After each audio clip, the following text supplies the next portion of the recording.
Bueno, buenas tardes a todos, bienvenidos. Continuamos con este curso virtual.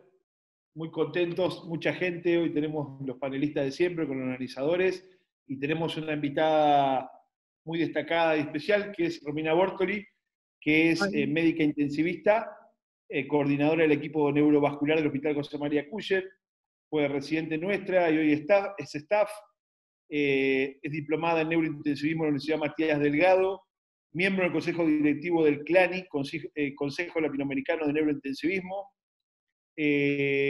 A su vez también va a ser un orgullo próximo speaker de la Sociedad Europea de Terapia Intensiva en Conozca a su autor. Ella fue autora de lo que es traumatismo craneoencefálico y neuromonitoreo, y hoy nos va a estar hablando en una charla muy interesante sobre manejo de complicaciones neurológicas en paciente en ECMO. Cuando vos quieras, Romina Bortoli. Bueno, buenas tardes.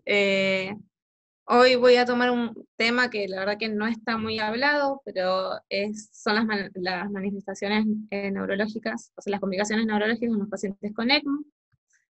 Y lo que hay que saber es de que son importantes detectarlas y diagnosticarlas porque está ya demostrado en múltiples metaanálisis que aumentan la mortalidad, la morbilidad, la estancia en UCI y la estancia hospitalaria, y aumentan muchísimo los costos. Se habla de que la mortalidad promedio entre todas las complicaciones neurológicas es del 83%, y en los pacientes que no la presentan es del 40-50%. También se habla de que las complicaciones más frecuentes son la hemorragia intracraniana, o sea, las lesiones más frecuentemente encontradas, la hemorragia intracraniana, las lesiones isquémicas, las convulsiones, encefalopatía hipoxiconóxica, y también los describen como posibles patologías el edema difuso y la muerte cerebral, pero en realidad lo que estamos viendo son estadios avanzados de las lesiones que mencioné previamente.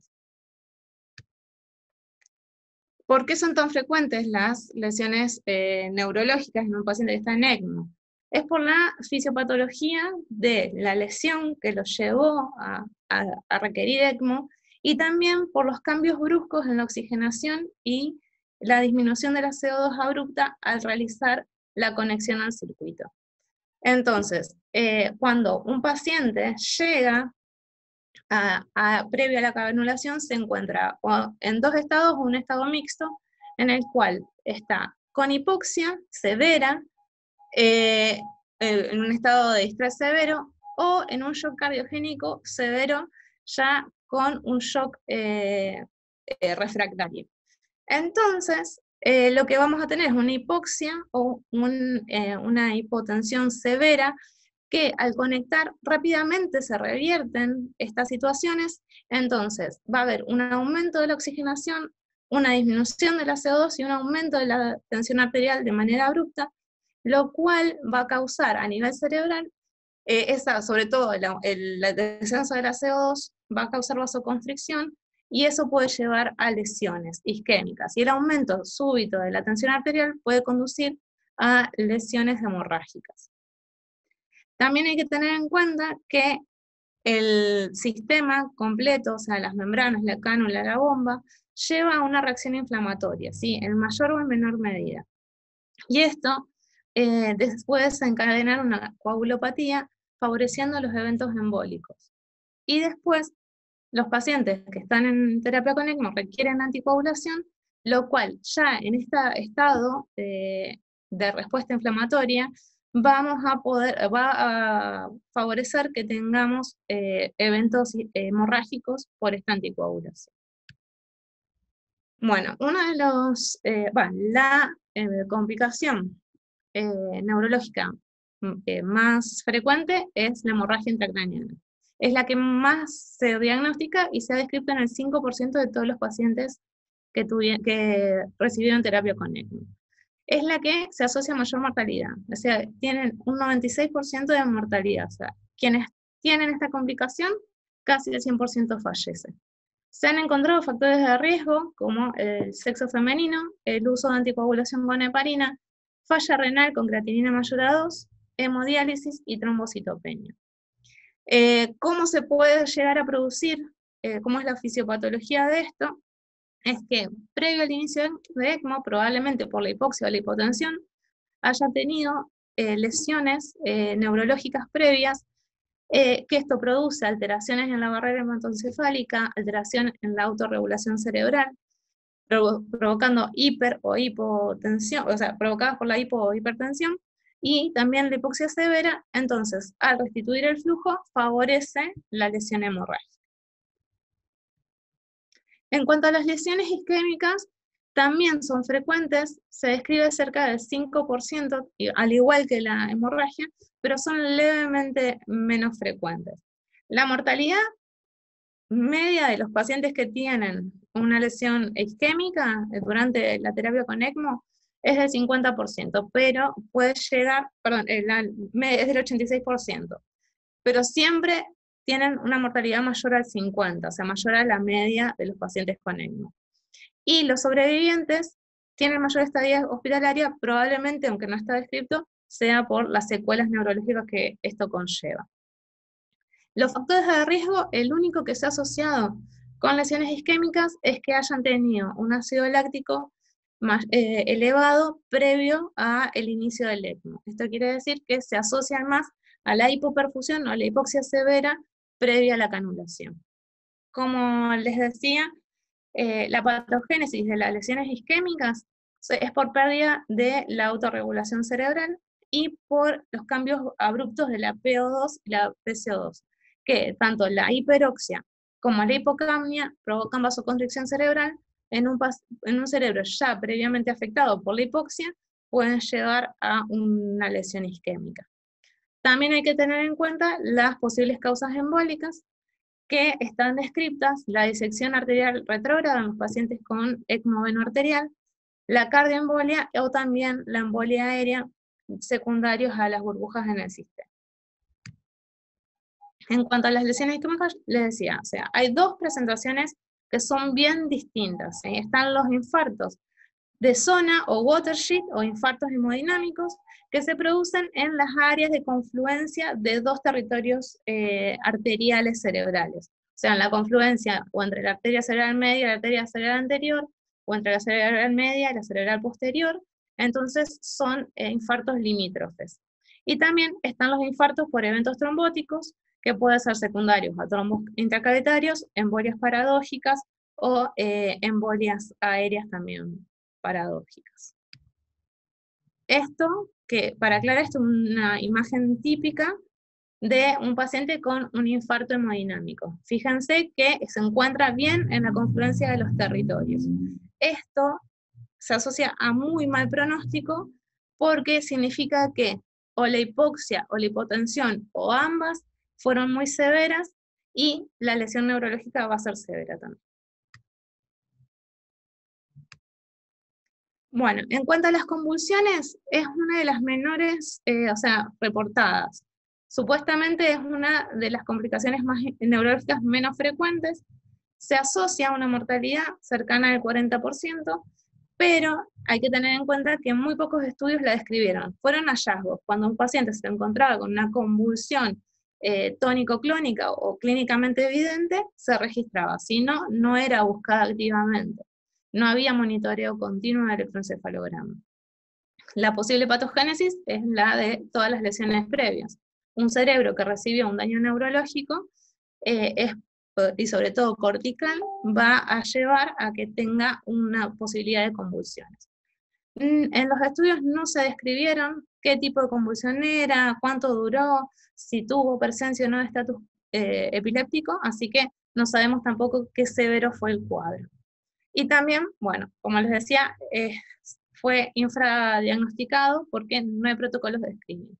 No se establece de que se haga por lo menos una vez durante el tratamiento un electroencefalograma continuo o no, o prolongado.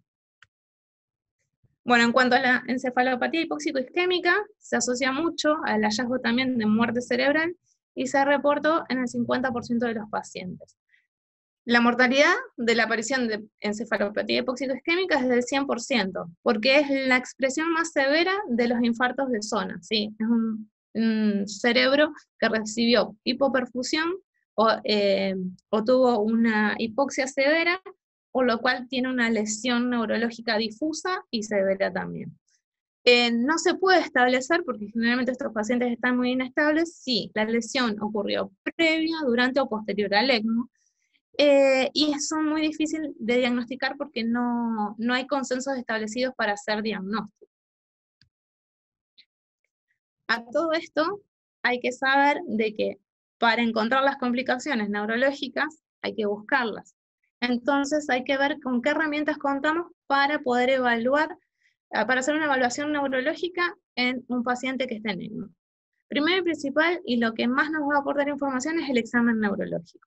Hay que ver vacaciones de sedantes o bloqueantes musculares, si es posible, si es que nos lo permite el estado neurológico, evaluar siempre los reflejos de tronco, evaluar la reactividad pupilar.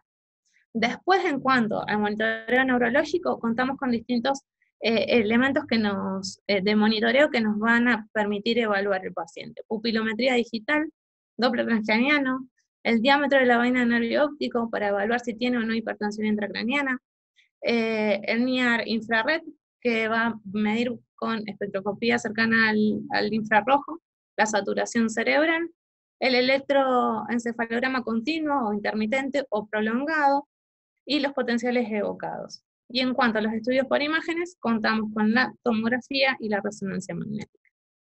En cuanto al examen neurológico, no hay consenso sobre cómo hacer el screening en estos pacientes. Lo ideal es cada vez que la clínica del paciente y la estabilidad hemodinámica y respiratoria nos lo permita, se haga una evacuación de sedación y de bloqueantes musculares para evaluar la respuesta neurológica. De ser posible, hacer un examen neurológico diario para evaluar la aparición de nuevos déficits neurológicos. Pero como todos sabemos, y los que hemos trabajado con pacientes con ECMO, hay limitaciones para hacer el examen. Si uno quiere hacer evacuación de sedación, el paciente tiene que estar fuera de riesgo de que esto nos aumente el consumo en caso de un shock cardiogénico, o de que se nos desadapte y no nos deje trabajar con una estrategia ultraprotectiva. En cuanto a los reflejos de tronco, siempre, hay que evaluarlos, porque si están ausentes, es definitivamente mal pronóstico. Y si están presentes, no nos se relaciona con los outcomes, con los resultados, pero hay que saber que por lo menos nuestro paciente no tiene mal pronóstico, ¿sí? O sea, ya establecido. En cuanto a la reactividad pupilar, hay que saber que el examen visual es poco sensible. Y bueno, entonces hay que saber que el examen físico nos va a determinar cómo vamos a seguir a nosotros con el neuromonitoreo, si lo intensificamos o continuamos simplemente con screening. En cuanto a los diagnósticos por imágenes, tenemos la tomografía computada, que la verdad que es una herramienta muy importante, sirve para detectar lesiones estructurales, ¿sí? Uno va a poder hacer diagnóstico bastante fidedigno, tanto de lesiones isquémicas como hemorrágicas. La resonancia magnética aumenta la sensibilidad, es mucho más sensible que la tomografía, y sobre todo para las lesiones isquémicas pequeñas o hemorragias que tengan mayor a 7 días con las secuencias que detectan hemosiderina, como es la secuencia GRE y la secuencia SWAN. Pero no se pueden realizar en los pacientes que están bajo el tratamiento de ECMO, porque los elementos ferromagnéticos del circuito de las cánulas no lo hacen posible. Y siempre que se considere a estos pacientes trasladarlos para hacer alguno de estos estudios, hay que evaluar los riesgos y beneficios, ¿sí? Que si hacer un diagnóstico nos va a cambiar la conducta en este paciente. En cuanto a la pupilometría, ya les dije de que el examen visual es muy poco sensible, pero si se puede contar con un pupilómetro digital, permite evaluar de forma fidedigna si el paciente tiene pupilas reactivas o hiporreactivas o arreactivas. Y también este pupilómetro en particular cuenta con el índice pupilar indexado, que es un índice que si es mayor a 3 tiene buena reactividad pupilar, pero si es menor a 3 las pupilas son hiporreactivas. Y hay que saber que este examen no se ve afectado por las drogas depresoras del sistema nervioso central, ya sean benzodiazepinas u opioides. Este es un pupilómetro. Bueno, en cuanto al Doppler transcraniano, es una herramienta muy útil en los pacientes con ECMO. Lo que permite hacer es reconocer las arterias del polígono de Willis y mide las velocidades del flujo de estas arterias. Se puede evaluar la velocidad diastólica, la velocidad sistólica, la velocidad media y los parámetros derivados de estas. Sobre todo, el índice de pulsatilidad, porque el índice de pulsatilidad nos va a marcar qué resistencia al flujo tenemos, ¿sí? Y también evaluar la morfología de la onda, que nos va a decir también si hay resistencia o no, por más que el resto de los parámetros estén normales. También con el Doppler transcraniano uno va a evaluar en tiempo real, haciendo pruebas dinámicas, la autorregulación cerebral y la reactividad a la CO2. Las ventajas del Doppler transcraniano es de que se puede hacer en el lecho, no hay que trasladar al paciente, se valora las velocidades de flujo en tiempo real, es reproducible, permite un monitoreo y seguimiento del paciente, uno lo puede repetir todas las veces que quiera durante el día y ante cualquier cambio clínico, y vamos a evaluar el estado hemodinámico cerebral. Y se pueden hacer las pruebas dinámicas que les describí previamente. En cuanto a las desventajas, es operador dependiente, tiene que ser alguien con mucha experiencia para poder hacerlo correctamente e interpretarlo correctamente. Es dificultoso el monitoreo continuo porque vienen cascos para sostener el transductor, pero generalmente se desplaza y es muy difícil hacerlo de manera continua. Y a veces el posicionamiento de las cánulas no nos permiten acceder a las ventanas más importantes, como es la ventana temporal, para poder ver todas las cánulas, todas las arterias.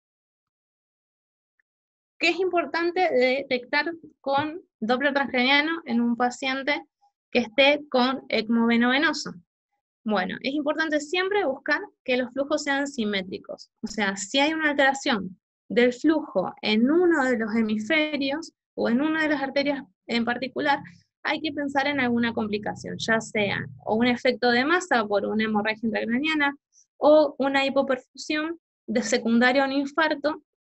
Esto nos marcaría de que hay posibilidad de que haya una lesión neurológica aguda. Se puede hacer pruebas de autorregulación, que si hay ausencia de la autorregulación, significa que ya hay algo de daño neurológico y puede ser el comienzo de una encefalopatía hipóxico-anóxica.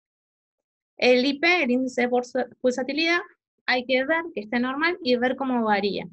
Saber también que no solamente es un marcador, que si este está aumentado, o sea, marcando más resistencia al flujo, no solamente puede ser de que haya un efecto de masa, sino de que también puede marcar que haya vasoconstricción secundario a que el CO2 está aumentado. Perdón, es que está disminuido. Y después se tienen que seguir las velocidades y los patrones, para detectar que si hay algún cambio, justamente no haya embolias o infartos. En el ECMO-VA también hay que evaluar la autorregulación, hay que evaluar la simetría de flujos, buscando mayormente lesiones hemorrágicas, que son una de las más frecuentes, pero también es importante saber que la velocidad diastólica refleja el nivel de soporte administrado por el ECMO. O sea, la velocidad diastólica va a ser lo que representa el flujo continuo del ECMO-VA. Y la velocidad sistólica va a reflejar la actividad de la bomba cardíaca. Por lo tanto, el índice de pulsatilidad nos va a marcar el índice entre el grado de soporte del ECMO y el gasto cardíaco. También se debe buscar activamente signos de embolia, porque en el Doppler transcraniano, si uno ve lo que uno llama hits, que son unos artefactos, son indicadores de que en ese momento se están produciendo embolias en el territorio arterial. En cuanto al Near Infrared, esto es la espectroscopía cercana al infrarrojo, lo que va a medir es, o sea, a partir de parches que se colocan a nivel frontal, estos sensores emiten luz cercana al infrarrojo y van a detectar la oxihemoglobina y van a dar un porcentaje respecto a la hemoglobina total. Hay que saber de que esto más que nada es una saturación venosa y mide un 70% de sangre venosa y un 30% de sangre arterial. El valor normal no está bien establecido y sobre todo en los pacientes con ECMO que tienen diversidad de patologías. Entonces, lo que se tiene que monitorizar es la tendencia de esta saturación y que si hay un descenso del 15 o al 20% del basal, indica un riesgo de isquemia, y que si marca un menor al 50%, probablemente el paciente esté en hipoxia crítica. Lo bueno de el NIAR infrared es que uno puede hacer una monitorización continua de la oxigenación cerebral y uno puede evaluar a lo largo del día cómo se comportó la oxigenación cerebral. Y también nos puede alertar no solamente de hipoxia a nivel central, sino que puede alertar hipoxia a nivel sistémico, y Limbos, que es el que utilizamos en el Hospital de Cuyen, tiene también para ver la saturación tisular en los miembros inferiores en el caso de ECMO-BEA. También hemos tenido pacientes que se ha monitorizado la presión tisular de oxígeno cerebral. Esto se monitoriza mediante un sensor intraparenquimatoso cerebral, pero lo bueno es que nos marca la tensión arterial de oxígeno a nivel intersticial cerebral. Es un monitoreo muy fidedigno y nos marca realmente cómo está el oxígeno, la disponibilidad de oxígeno a nivel cerebral.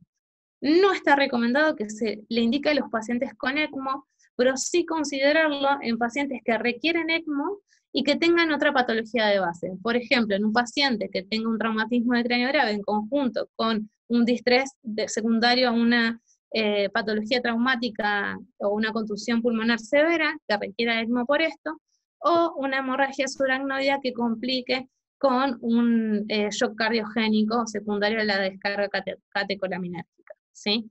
Hay que saber que solamente va a censar de 1 a 2 centímetros de tejido cerebral, no vamos a ver la oxigenación profunda y no vamos a ver una, solamente vamos a ver la parte global. Entonces hay que saber dónde estamos posicionados. Si uno lo pone en una parte donde hay una lesión, vamos a medir la oxigenación de la lesión, no vamos a poder evaluar algo más global. El valor normal es de 23 a 35 milímetros de mercurio y se considera hipoxia cuando es menor a 16 y que ya el cerebro se encuentra en isquemia cuando es menor a 6. Hay múltiples causas de hipoxia, tanto sistémicas como locales, entonces hay algoritmos diagnósticos que uno debe seguir para evaluar a qué nos estamos enfrentando. Bueno, las ventajas es que se evalúa en tiempo real, detecta distintos tipos de hipoxia y la medición es fiable. Como les digo, la desventaja es que es invasivo y solamente evalúa 2 centímetros de tejido cerebral. Y bueno, no está exento de complicaciones, sobre todo en los pacientes anticoagulados. También contamos para monitorizar el nivel de sedación con el índice biespectral, ¿sí? Lo que hace es hacer un índice entre la actividad electroencefalográfica y electromiográfica a nivel frontal y genera un índice que en un paciente vigil va a ser de entre 80 y 90%, de 90 digo, un paciente con una sedación ligera es de 70, un paciente que está anestesiado es de 50 o menos, y un paciente con anestesia profunda va a ser de 15 o menos. En cuanto al monitoreo electroencefalográfico continuo, es importante para la detección, ¿sí?, de convulsiones o un estatus no convulsivo, y también puede ser posible detectar isquemia en estos pacientes, porque hay distintos patrones, como lo pueden ver acá, que se describieron en pacientes con encefalopatía hipóxico-anóxica y en lesiones por infartos isquémicos. Entonces uno puede detectar cómo va evolucionando el patrón electroencefalográfico dependiendo la sospecha de isquemia, ¿sí? Uno va a ver en un paciente que tenga predominio de ondas delta, o que va evolucionando a predominio de ondas delta, que el paciente está en riesgo de isquemia. Esto no es fidedigno, ¿sí?, sobre todo en un paciente que se encuentra sedado, pero hay que tener en cuenta que si un paciente uno lo tiene superficializado en la sedación y empieza a tener un electroencefalograma que va evolucionando en ondas delta, sobre todo si es local, se relaciona con un área vascular, puede pensarse en una lesión isquémica en curso. Este algoritmo lo describieron en el último metaanálisis de lesiones neurológicas en ECMO, y es importante sobre todo porque en un paciente que tiene, que no tiene bloqueo muscular o sedación profunda, se le evalúe el Glasgow, y si el paciente persiste inconsciente, hay que excluir, bueno, el efecto residual de los anestésicos, que no tenga relajantes musculares, que no esté intoxicado, ¿sí? O que, bueno, en otro caso, si recién ingresó, que no esté bajo el efecto de drogas ilícitas. Excluir trastornos metabólicos, y si uno excluye todo esto y todavía el paciente permanece inconsciente, hay que evaluar los reflejos, ¿cómo es? Ahí no me sale, Princeton. Y bueno, hay que ver el Babinski y ver la función motora. Si hay signos patológicos, hacer un electroencefalograma, y si persiste esto, intentar realizar una tomografía computada. Acá describe más que nada los monitoreos básicos, pero como les dije, uno puede acercarse un poco más y ahondar un poco más en la sospecha diagnóstica si utiliza el resto de los monitoreos no invasivos. Bueno, ahora, para que vean, ¿sí? Cómo es aplicado todo este neuromonitoreo, les voy a presentar dos casos clínicos. Bueno, en este primer caso tenemos un paciente de 52 años, una paciente femenina en realidad, de 52 años, que tenía como antecedente una dislipemia familiar y una cardiopatía isquémica. Ingresa a la unidad de terapia intensiva en postoperatorio de una CRM que requirió, posterior a esta, ECMO-VA por dependencia de la bomba extracorpórea.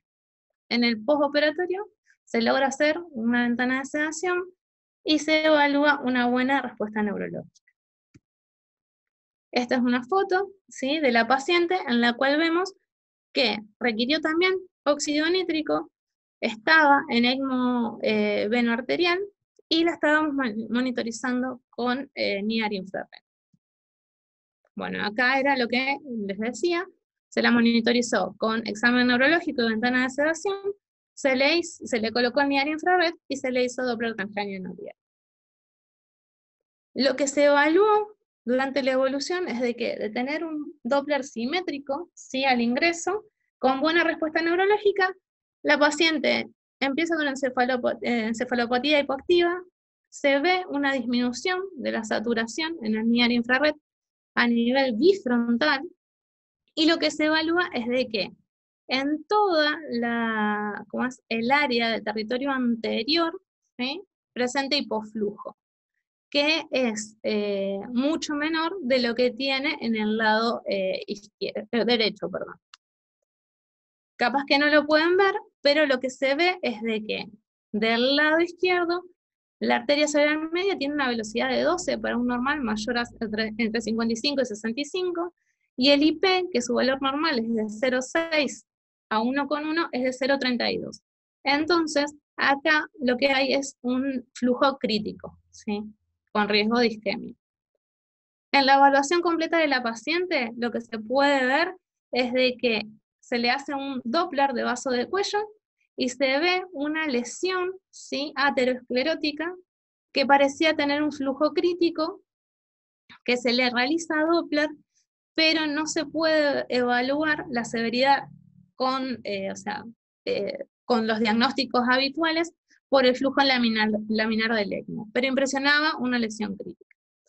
También hay que saber que con respecto al IP, que estaba disminuido, ¿sí?, eran todos menor a 0,6, se ve de que la paciente tiene mucho soporte de ECMO y poca actividad de la bomba cardíaca. Lo que se realizó posteriormente fue indicarle dobutamina, se aumentó un poquito más el soporte de la bomba, y con eso, si bien se logró sortear, sobre todo en la arteria cerebral anterior, se logró sortear la obstrucción a nivel carotidio, pero aparentemente ocurrió una embolia a nivel de la arteria cerebral cerebral media izquierda, con lo cual acá ya observamos espigas sistólicas, que es flujo crítico, que si estuviera todo, esas espigas sistólicas estarían en todo el cerebro, sería un diagnóstico de muerte cerebral.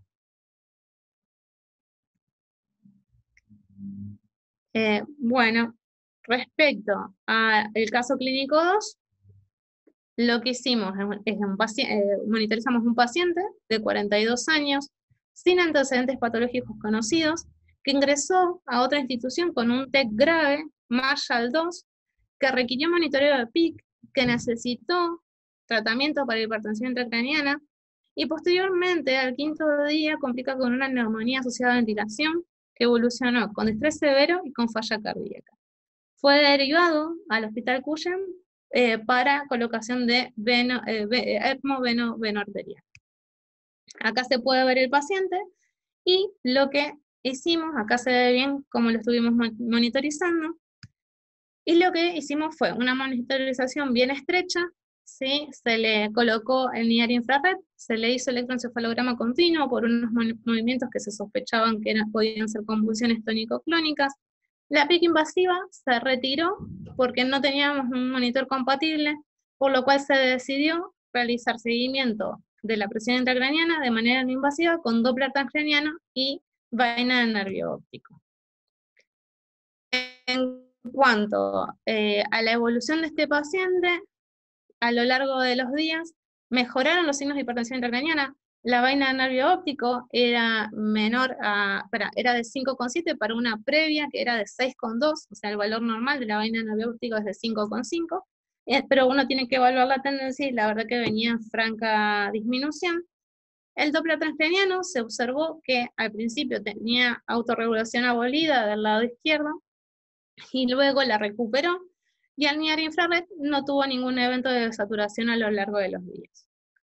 Se decidió iniciar ECMO, cuando se decidió iniciar ECMO, se inicia sin anticoagulación por los altos riesgos de sangrado, así que en el tercer día, cuando ya recuperó la autorregulación cerebral, se decide la anticoagulación con heparina sódica.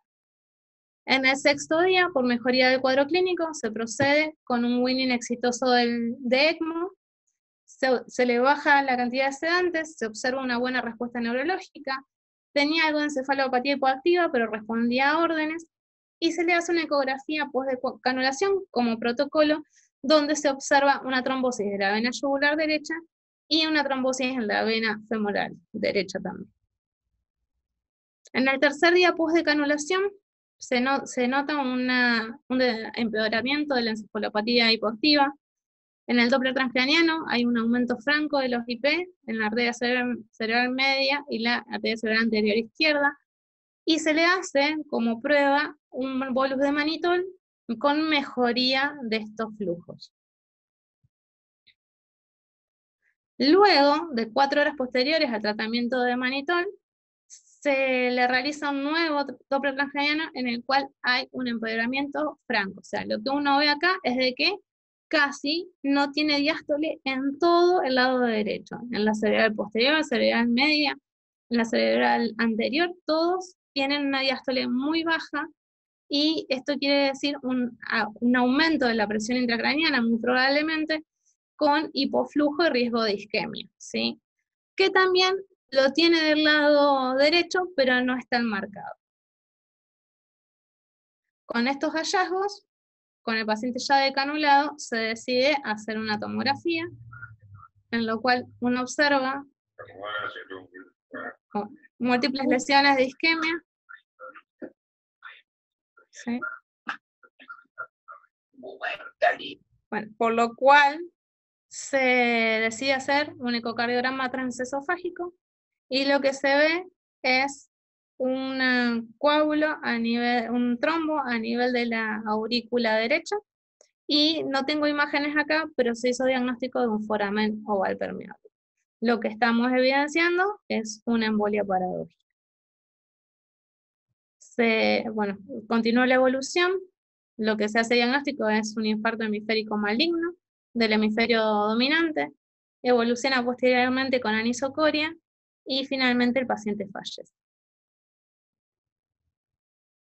A todo esto quiero resumir de que los pacientes con ECMO son muy difíciles de valorar, y uno tiene que buscar activamente las lesiones neurológicas y las complicaciones neurológicas, porque si se encuentran a tiempo se pueden llegar a tratar, o si ya se encuentran evolucionadas, uno puede evaluar incluso suspender el soporte porque llegan a ser futiles.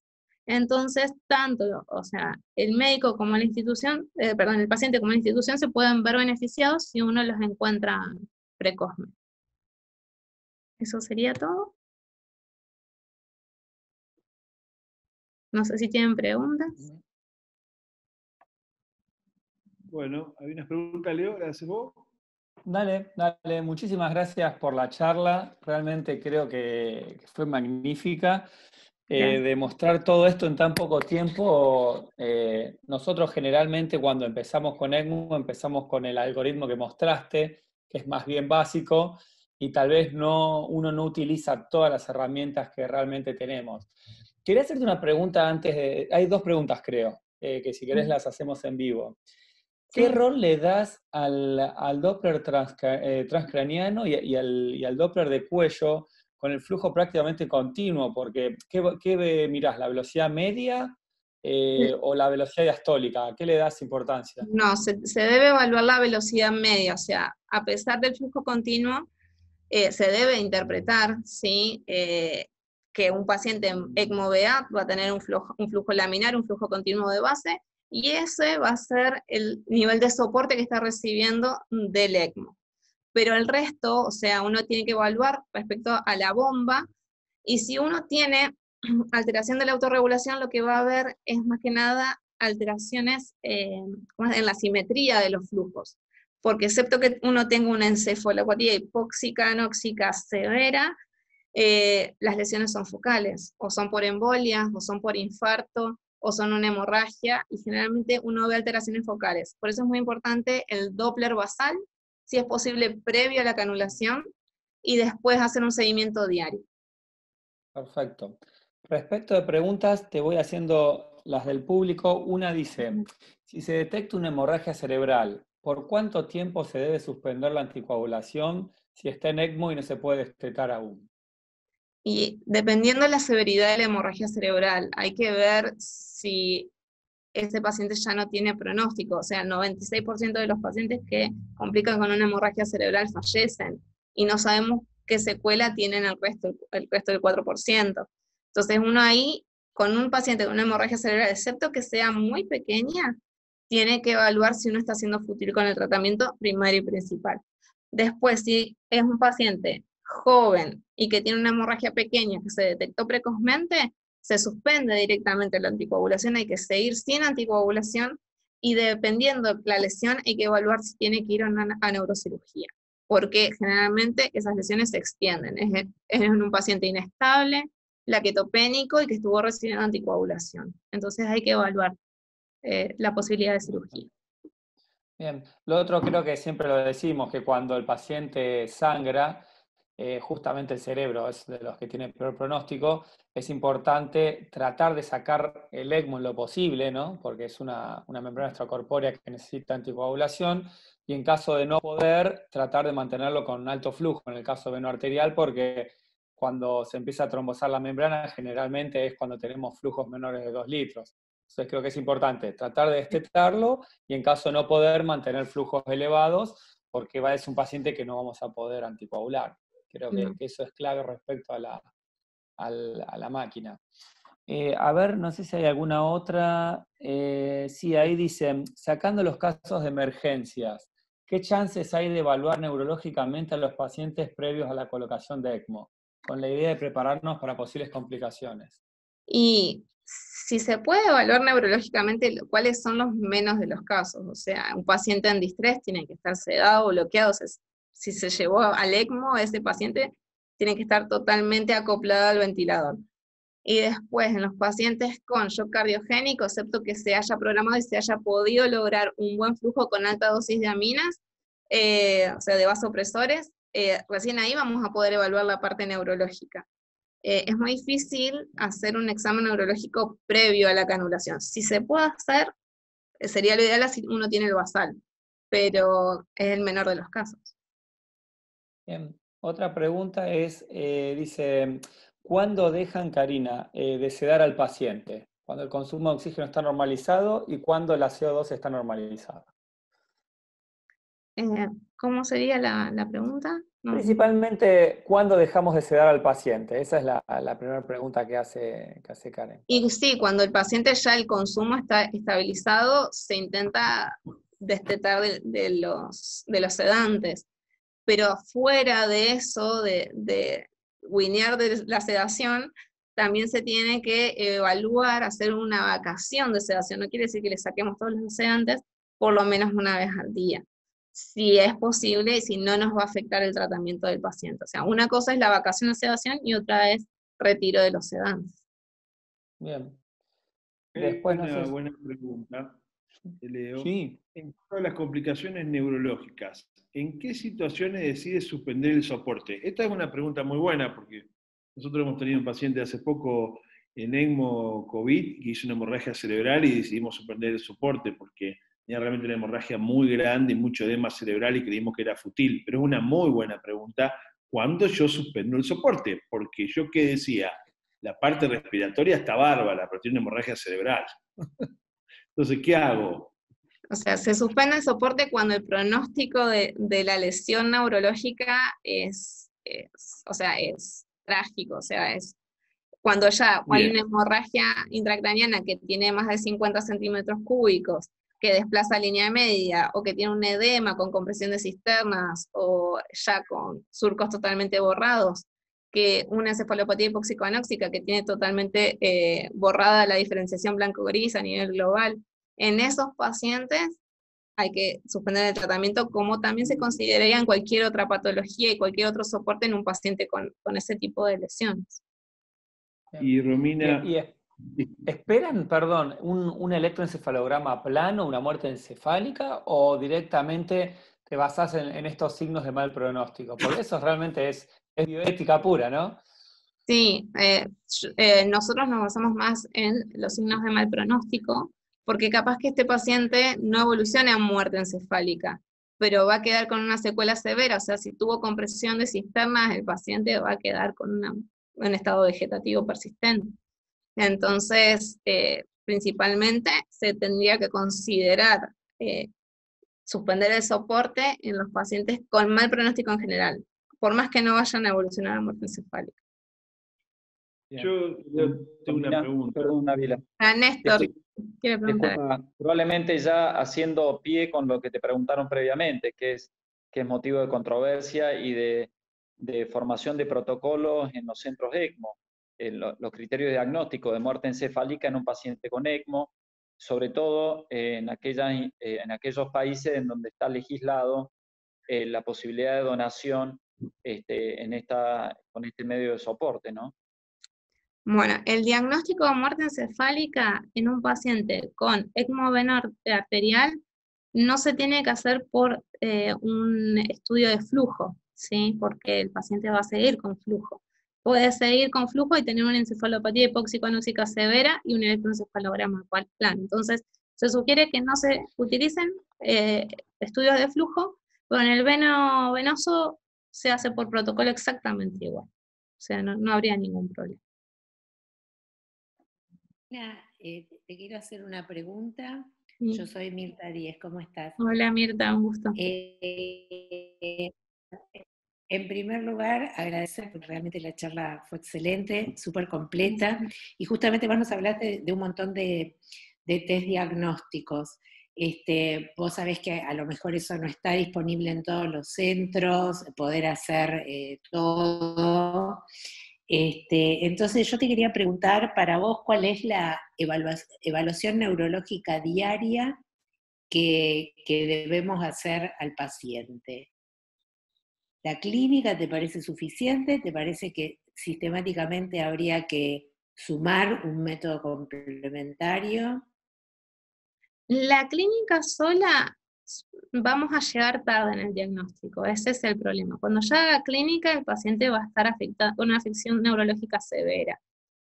El examen neurológico diario tiene que estar por más que el paciente esté sedado. Si el paciente está profundamente sedado, se evalúan los reflejos de tronco y se evalúa la pupilometría. Si el paciente se puede hacer vacación de sedación, mejor, y se evalúa la respuesta neurológica, sobre todo la respuesta motora, que es la que se asocia con, o sea, que si está presente tiene mejor pronóstico. Y después yo siempre agregaría un estudio complementario. Si uno no tiene, por ejemplo, Doppler transcraniano, con un ecógrafo que pueda hacer Doppler, puede hacer un dúplex transcraniano e intentar evaluar los flujos de esa forma, y de paso también con el mismo aparato puede medir la vaina del nervio óptico y detectar hipertensión intracraniana. Entonces, yo creo que si uno hace el examen neurológico, tiene un ecógrafo, ya puede hacer una valoración bastante completa. Ok, gracias. No, de nada. Bueno, hay una pregunta acá de pediatría, ¿no? Con los niños que tienen fontanela abierta aún, ¿evalúan la fontanela rutinariamente como protocolo neurológico antes de realizar los test que mencionan? La verdad que no sabía, porque no tengo experiencia en pediatría. No podría hablar, realmente.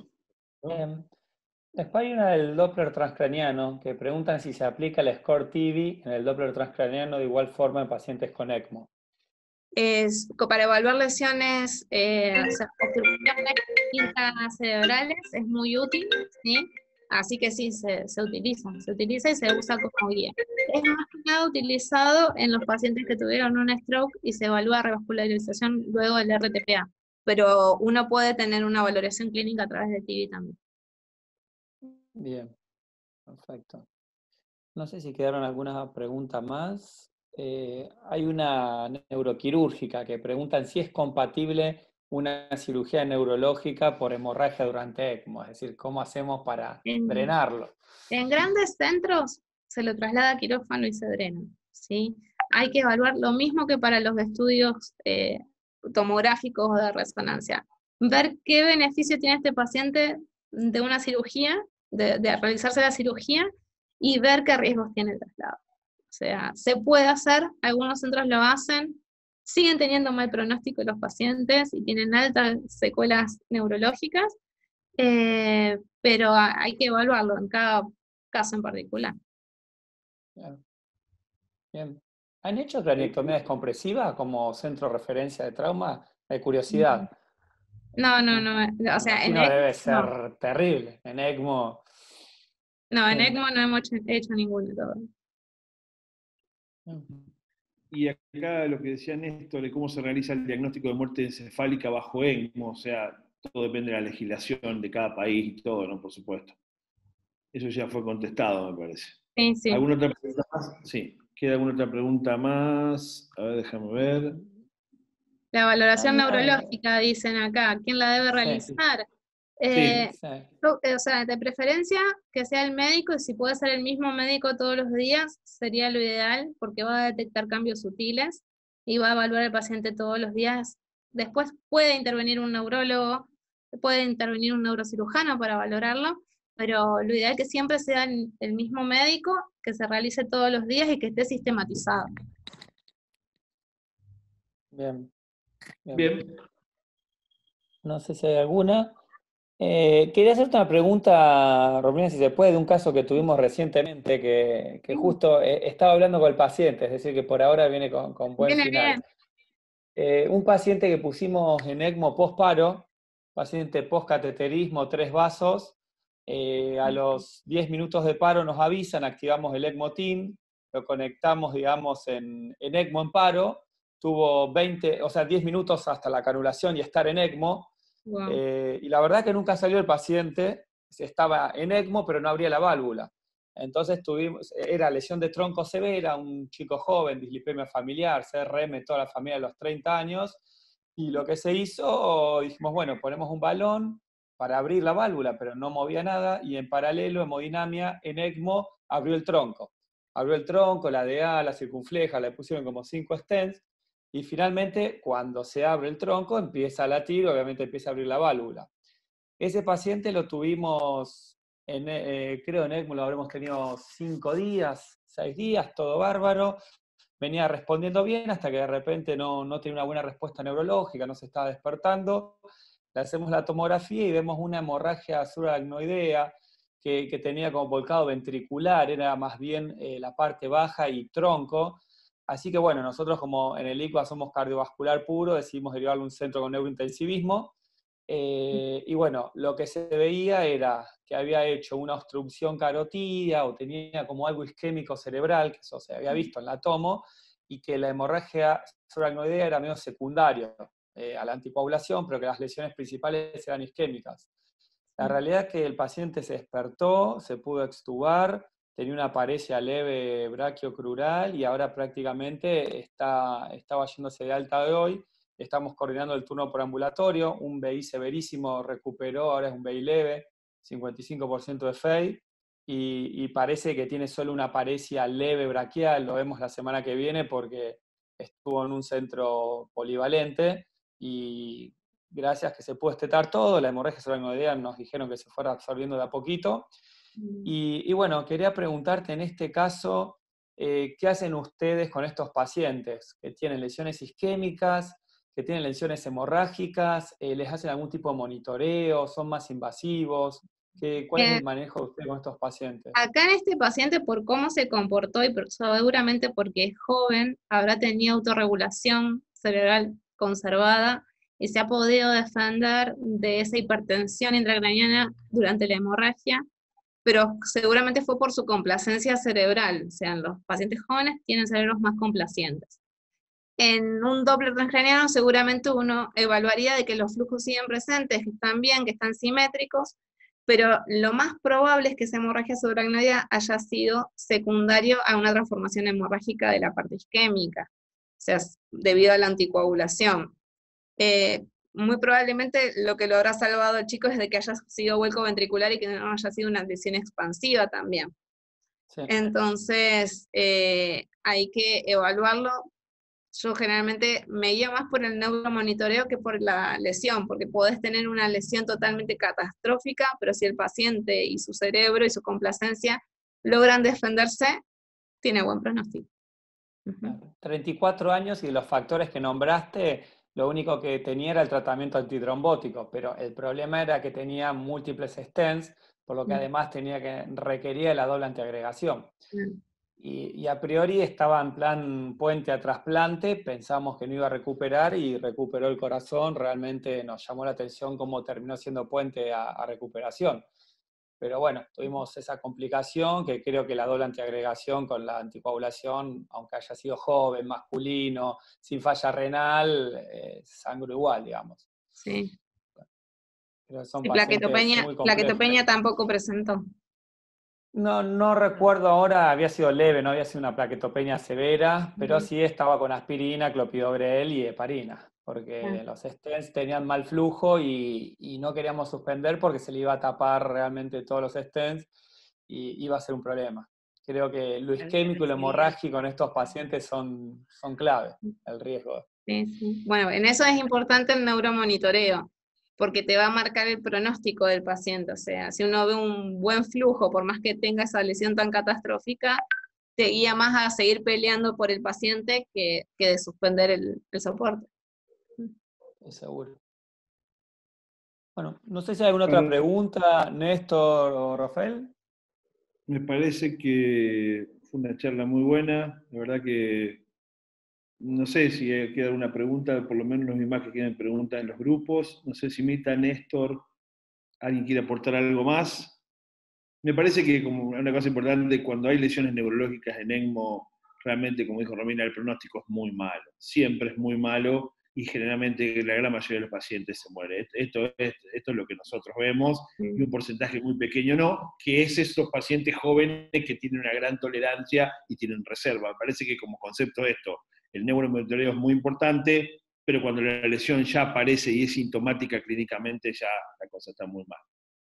Sí. Totalmente. Bien. Bueno, le agradecemos a toda la participación, si les parece, otra vez mucha gente de todos lados, la verdad que estamos muy contentos y nos vemos, si les parece bien, el lunes que viene a la misma hora y seguimos con el programa. Así que muchas gracias por haber estado y que hayas participado con nosotros, Romina, un gran orgullo. Te mandamos un abrazo y saludos. Gracias a ustedes por la invitación. Muchas gracias, Romina. Gracias a todos por participar.